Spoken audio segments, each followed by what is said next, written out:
fish-powered gardens. The fish waste is the nutrients for the plants. The bacteria turn that fish waste into nutrients that the plants can uptake. And then the bacteria and the plants purify the water, clean the water, so it comes back to the fish here, as it's coming back right now, purified, and then the fish are happy. So it's this amazing interaction between the fish and the plants and the bacteria. They all work together in this symbiotic relationship. They're all helping each other. Isn't that wonderful? Isn't that wonderful how the environment works, how this world was created? It's a wonderful thing. So it's a wonderful system, and you do get fish and vegetables. So, all right, let's go in the fish house.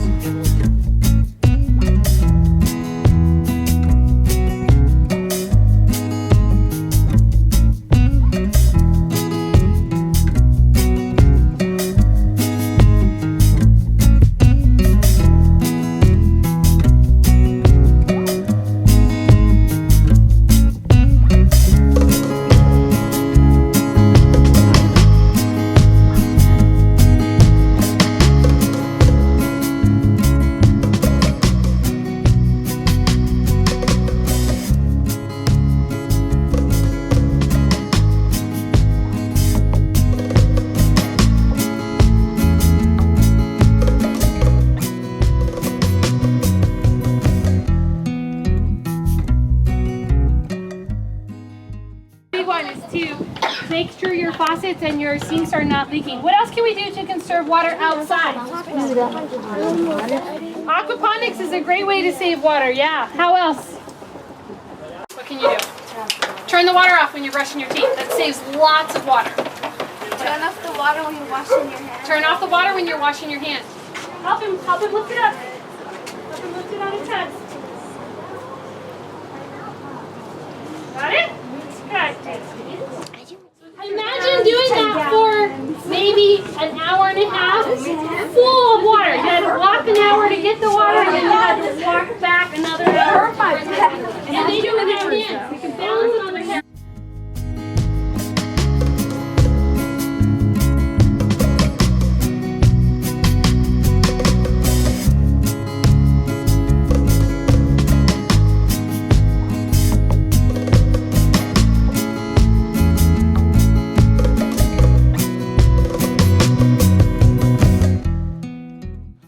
Notice over here some pictures, and feel free to look at those. You'll see that there's a number of different pictures of how people get wood, and in some countries wood is very, very scarce, and it's not always easily accessible. You can't always, if you're in the desert area, you can't just go out and cut a tree down. That's not going to work.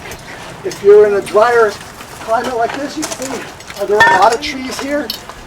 The effectiveness of a rocket stove is that you use the smaller amount of wood versus the larger amount of wood. We are going to build this, and I want to tell you 4 different features of a rocket stove. First one is air intake. We all need air to breathe and utilize the energy that we have. The second area is the fuel intake. That's like when you guys eat food, that's your fuel intake. You got breathing going on, and you've got food coming in. Then we have the fire pit, or the fire chamber. That's where all the magic happens, and the heat begins to build and goes from there, and that's where the energy begins to create. And then your final, the 4th part, is your chimney, as we would call it here in the States, or your exhaust, where the air goes out. All right, are we ready? You're set. It's hard, huh? Look at that, that is so hard. Now take one of the half bricks, take the rough edge, put it on the outside like this. Take another one of these, put it on the back side. Take another one of these.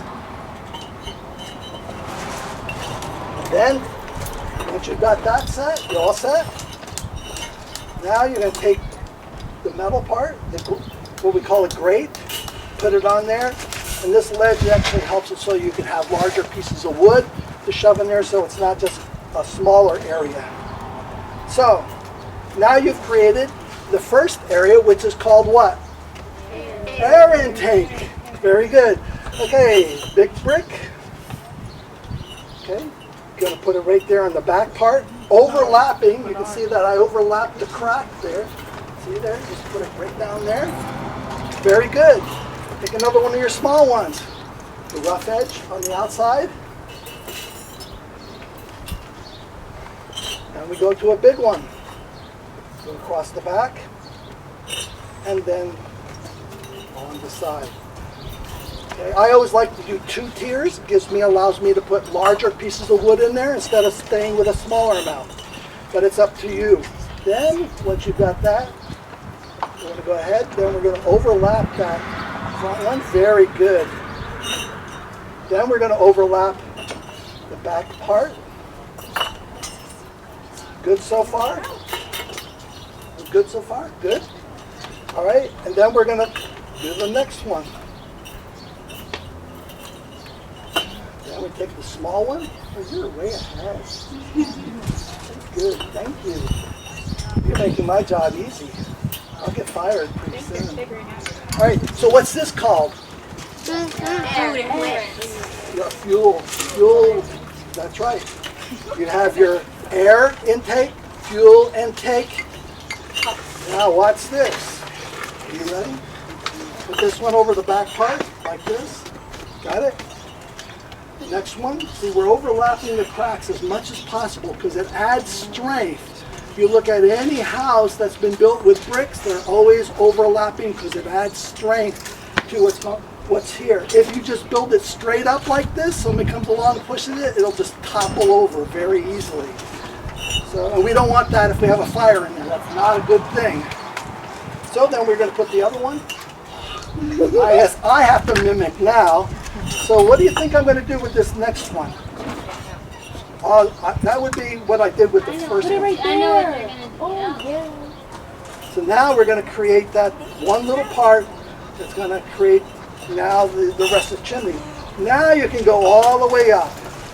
Now you can just keep on going and build it all the way up till you run out of brick. Middle, I taught at Shandon.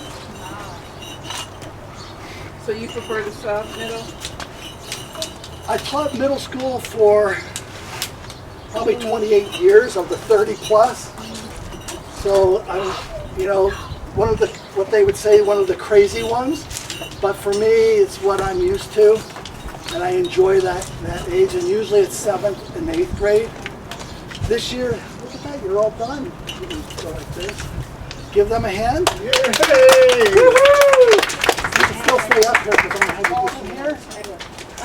Fuel air intake. Air intake. What's this called? Fuel intake. Fuel intake. And what's that little chamber in there called? Fire chamber. And what's this whole like tunnel thing coming out of here? Air outtake. Air outtake, exhaust, or a chimney, like in houses. So what would happen in this area? In this area, we have problems with earthquakes, correct? We don't want to think about that, but we do. So what happens in an emergency situation if all your water is turned off and you have no way of knowing whether your water source is contaminated or not contaminated? You'd want to be able to have a source to be able to boil that water so it could be pure for you to drink it. Or have a place to be able to cook food, because if your gas stove is turned off, the gas, all that's turned off, your electricity's off, you've got a way for $13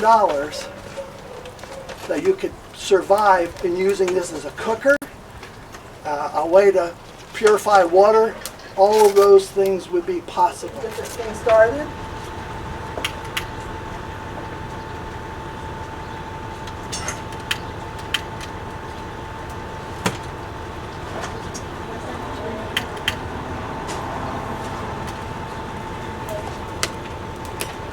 Let it go for a little bit. You'll start seeing the flame come up already, is that right? The temperatures inside there, I haven't even touched this. Like some people will start a fire and then they'll have to blow on it and stuff. If you have the right type of material set up in there, it takes care of itself. And you'll notice I don't have any big logs in there. Everything that I have small little sticks. So the question that has to be asked, why do they call it a rocket stove? It's not flying, it's not going to the moon.